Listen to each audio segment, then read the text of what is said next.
আজকে আপনাদের কয়টা গোপন কথা কইয়া আজকে আর আপনাদের সামনে আমি কোনো কিছু লুকামো না, সব কথা বলবো।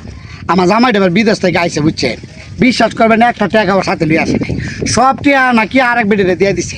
কি মোবাইল বার হয়েছে, মোবাইলে খালি যুগ যুগ যুগ যুগ করে ফোনে করে রাইতে নাই দিনে নাই এগুলি কইরা গেরা সারাক্ষণ এই বেটা সব টিয়া পয়সা শেষ করে লেছে।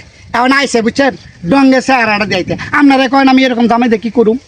আবার কি কয় জানেন, কত বড় সাহস, দেশের নিয়ম সম্বন্ধে জানে না। আমারে কয় আমার না কি বেটা বেটা লাগে। আচ্ছা আপনারা কোন তো আমার মতো সুন্দরী এই পৃথিবীতে আর একটা মেয়ে আছে? কোন তো কেউ আছে? দেখেন, আমি কিন্তু খালি অহংকার হয়ে বাজে কি আমি কই নাই, আমি কোনোদিন কিন্তু কই নাই যে আমি এত সুন্দরী। আমার মতো সুন্দর এই বেটা 14 গোষ্ঠী জীবনে পাইবো কন? আমি সুন্দরী নায়িকা দেখে, বুঝছেন, আশেপাশে যে মেয়েরা আছে না আমার দেখে হাসে। কেন হাসে জানেন?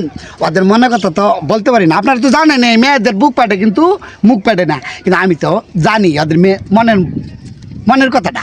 ওদের মনে হইলো হিংসা, মানে আমি বেশি রূপবতী গুণবতী সুন্দরী, আর ওরা হিংসা খালি জ্বলে আর জ্বলে জ্বলে আর জ্বলে। কিন্তু আমি চিন্তা করছি তোরা জ্বলিস না, জ্বললে কি হইব?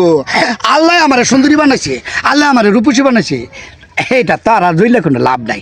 কিন্তু না, বুঝে না, ও মা আরও কিটকিটা হাসে আর গোপনে গোপনে, বুঝছেন, সন্ধি করে।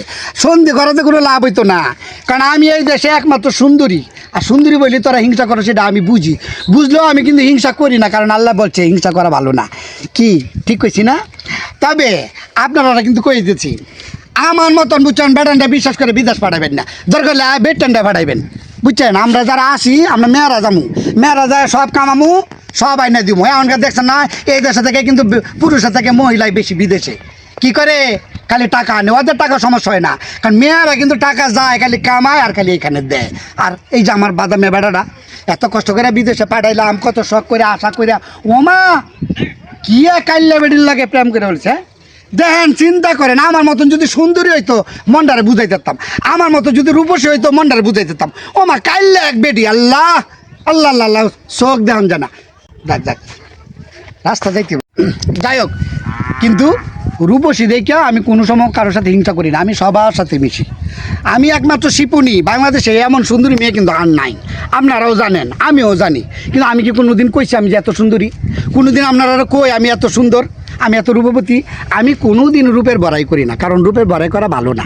রূপাই বড়াই করলে আল্লাহ পছন্দ করে না, বুঝছেন। যাই হোক, দুঃখের কথাটা কই চাইছি, এখন আপনারা কইতে জামাইটারে কি করতাম, বিদেশ পাঠাইছি, বেড়া গিয়ে টাকা পয়সা কামাই করে কি সুন্দর করে পাঠাইবো, হ্যাঁ, বাড়ি বিড়া করমু করে আনন্দ ফুটলে করে থাকবো। ওমা বেটা বউরও চিন্তা করলো না, জামাইরও চিন্তা করলো না, সংসারের চিন্তা করলো না, বেটা গিয়া কি করলো, কি না করলো, আরে কাল্লা বেডের লগে প্রেম করে সব টেয়া নাকি আর লগে পাঠাই দিছে।